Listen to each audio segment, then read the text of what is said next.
All right, there's a lot to talk about today, specifically with Joe Biden. Guys, we have to talk about something really important. America's 44th president was black. But is America's next president potentially also black?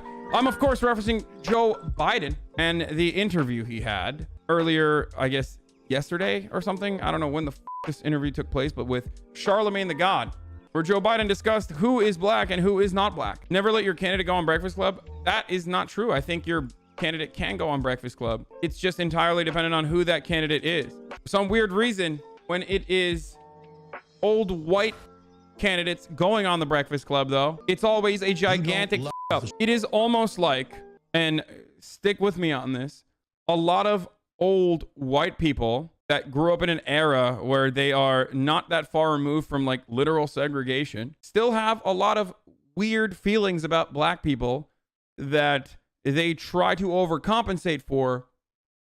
And in that course of overcorrection, they completely lose their fucking chill. And it makes for incredible content, like absolutely incredible content. Where like, I got hot sauce in my bag was a very famous moment from Hillary Clinton, as you guys remember. Hot sauce. They literally asked her, are you pandering to us right now? Like, are you trying to say that you got hot sauce? She's like, is it working? Is it working?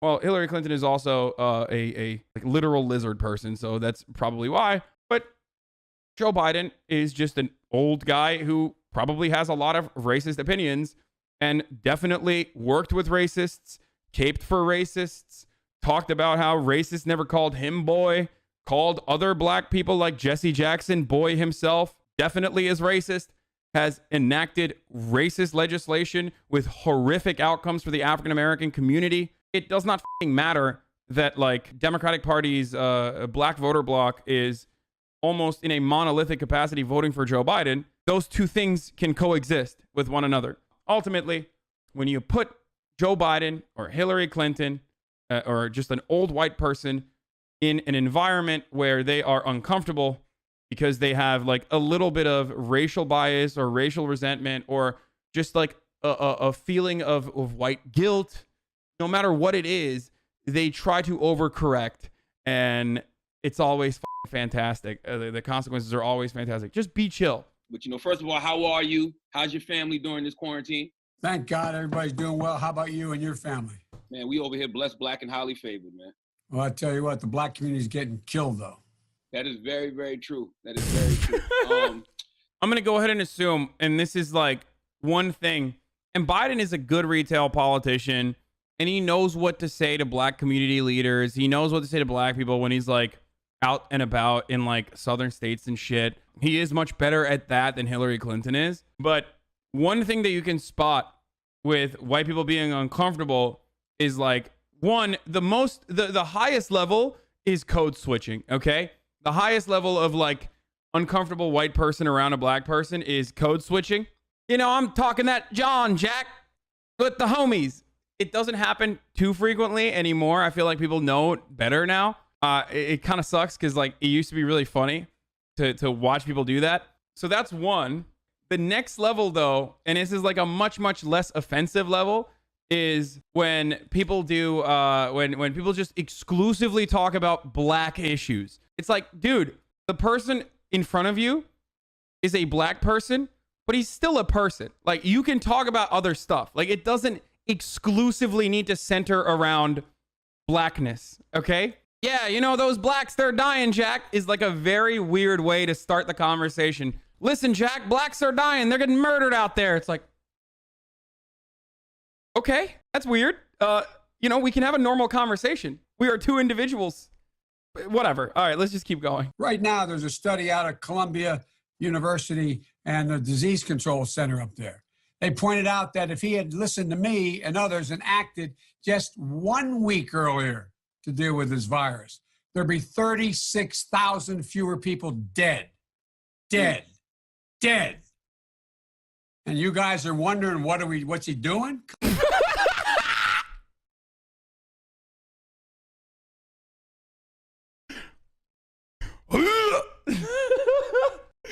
That was awesome. That was awesome, dude. Okay, Come let's on, keep man. going. Get a life. Get a life. I don't know if you saw a couple weeks ago, Sean Combs, you might know him as Diddy.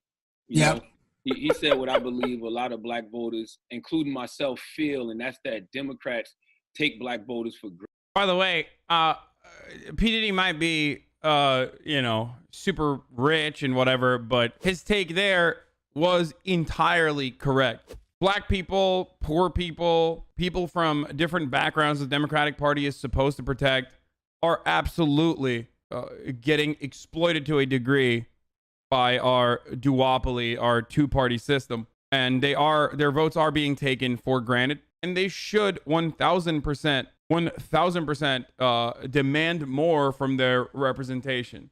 I won overwhelmingly. I told you when I got to South Carolina, I won every single county. I won a larger share of the black vote than anybody has, including Barack. What people don't know about me is I come from a state that's the 8th largest black population Listen, in Jack, America. if you don't subscribe, we The 8th quit largest. crime to Hosseinabai. I You're not a get true progressive. 96% of that vote for the last 40 years. That's how I get elected every single time. And everybody's shocked. I get overwhelming support from the black leadership, young and old. Every poll shows me. I loved it. Like, he was like, do you think like you should take the black vote for granted? Instead of saying, no, I shouldn't take the black vote for granted, he just talked about how the black vote is the reason for why he won, which is true. But like, the best argument in this circumstance would have probably been to say, no, of course I don't take the black vote for granted. The reason why black people voted for me is because, you know, I care about the African American community, and then immediately engage in a widespread whitewashing, gaslighting operation to make it seem like all of the past actions that Biden has taken against the black community that have directly harmed the black community were actually good for them. So it's pander time. Jack, that's what you got to do, Jack. Look at the polling data. Polling data, let's say it's off by half. Come on, man. Dude, oh my God. Oh my God. Oh my God. How do people not see this, dude? You gotta at some point see this, right? I mean, listen, black people see this. At least black people I talk to have seen this. Black people that I've read that have like written about this extensively since South Carolina see this. They're like, it's the racist that we know versus the racist that we don't know. Everyone is most likely racist to a degree. At least this is the evil that we know. For him to just like cling on to this and just use the fact that like the black people, the black community voted for him as a reason for why he's good for the African American community is kind of weird. Stop monologuing and get into the reason why, like what you're going to do for the black community. And my city is the only city in America occupied by the National Guard, the military, for 10 months when Dr. King was shot. If Charlamagne had any sort of decency or self-respect, which he doesn't, he is totally a clown, just for the record. Remember, he literally was, I think, the only prominent black influencer that immediately endorsed Pete Buttigieg, and then dropped this endorsement of Pete Buttigieg and went and endorsed Michael Bloomberg. Just remember that when you're watching this interview, okay? Total clown. But in this circumstance, if he had any decency or self-respect or care for what he does as his job, he would turn around and be like, what about all the times that you have lied about getting arrested for the civil rights protest that you never actually got arrested for, and then you had to apologize for? What about the time where you, even in this cycle, even this election cycle, where you said you got arrested while trying to meet Nelson Mandela during the apartheid, which also did not happen, turns out? Why do you keep lying about your past? You know, and you take a look at my record, people talk about the crime bill. Crime bill didn't increase mass incarceration. Other things increased mass incarceration. Wait, what? Oh, no, he did not say that, dude. What? I'm sorry. This is literally Trump level of a take. Just when you assume that the people who are watching are just dumb enough not to realize this. The crime bill didn't actually incarcerate African Americans, Jack. Like, just Google it, dude. Just like literally Google it, please. It's just so widely reported. There's so much evidence to disprove exactly what he said. If you're black, you probably already know this reality. Almost every major city black mayor supported the crime bill because blacks were getting killed overwhelmingly as well. I love it. He's like, what about black on black violence, Jack? What about the blacks killing other blacks? That's why we did the crime bill. He's right, though. The crime bill was controversial. Community leaders at the time, African-American community leaders at the time did also. There were people who were against it, as always. And there were African-American community leaders that were for it. That is the truth. Because crime does impact older black voters, more conservative black voters that happen to also have ownership over some capital, and disproportionately. And they are, of course, going to have a problem with it. And they are, of course, going to want to take a more draconian stance against crime in their community.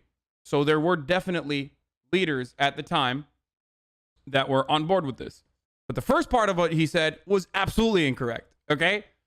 We should change the entire, and I've been doing this for a while, change the entire prison system from one that is punishment to rehabilitation. Okay, when he wrote the crime bill and advocated for it, and it was so over-encompassing that even Ronald Mother Reagan refused to sign it into law and vetoed it, so they had to pass it in different packages. Just remember remember that little fact while we're getting to it. But when he was advocating for it, he literally had the exact opposite stance. And years later, when they asked about this, he never apologized for it until recently, where he apologized for certain parts of it and still has a draconian attitude towards drug offenders.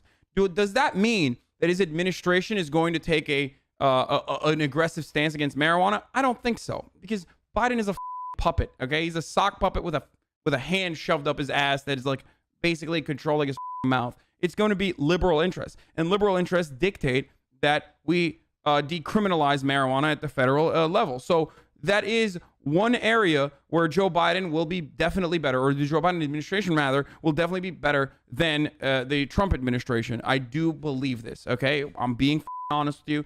Joe Biden himself has absolutely been pathetic on crime and absolutely has been awful on drugs. He is one of the reasons why we have such a crazy amount of prosecution on drug offenses, and he has routinely and consistently continued to advocate for draconian rules around drugs. So him trying to retcon or whitewash or change that reality here does not change. Doesn't mean anything. Let's watch this just to give you a refresh on like what his take was back then. It might have changed.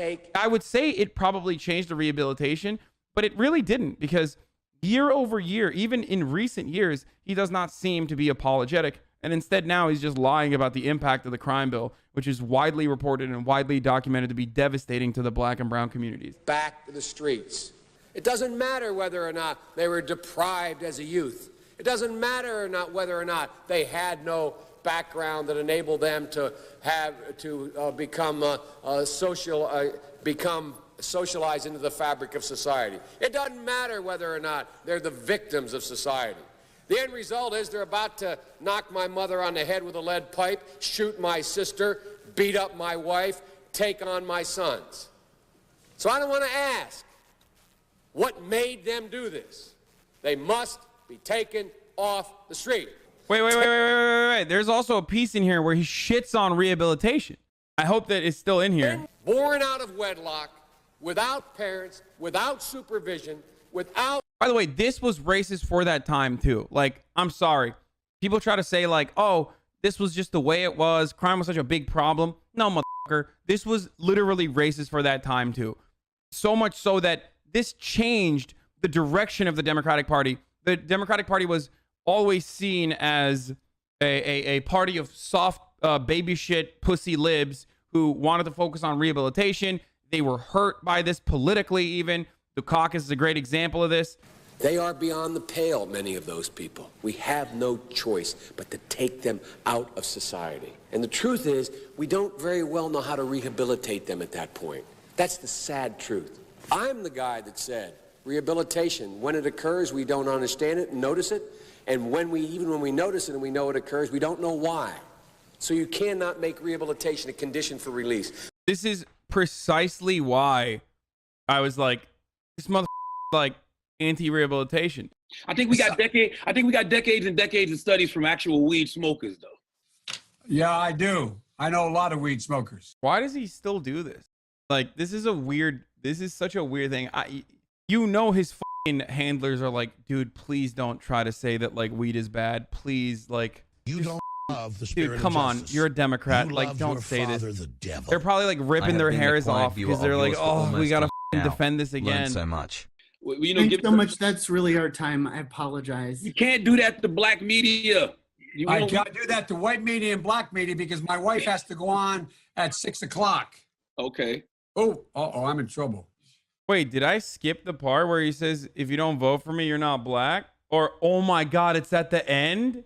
Oh my God. Oh no. I'm not in control. I apologize for that. Oh, No don't more support questions, me, but I you tell you, ain't if you have a blackjack. problem figuring out whether you're for me or Trump, then you ain't black. It don't have nothing to do with Trump. It has to do with the fact I want something for my community. I would love to see Take a you. look at my record, man. I extended the voting rights 25 years. The there was devil. like 3 instances where he could have been saved from that moment. That's like a f***ing really dumb gaffe. Very much expected from Joe Biden. Do Democrats absolutely take black votes for granted? Yes. That was supposed to be the premise of this interview. And he unironically ended the interview by literally saying that.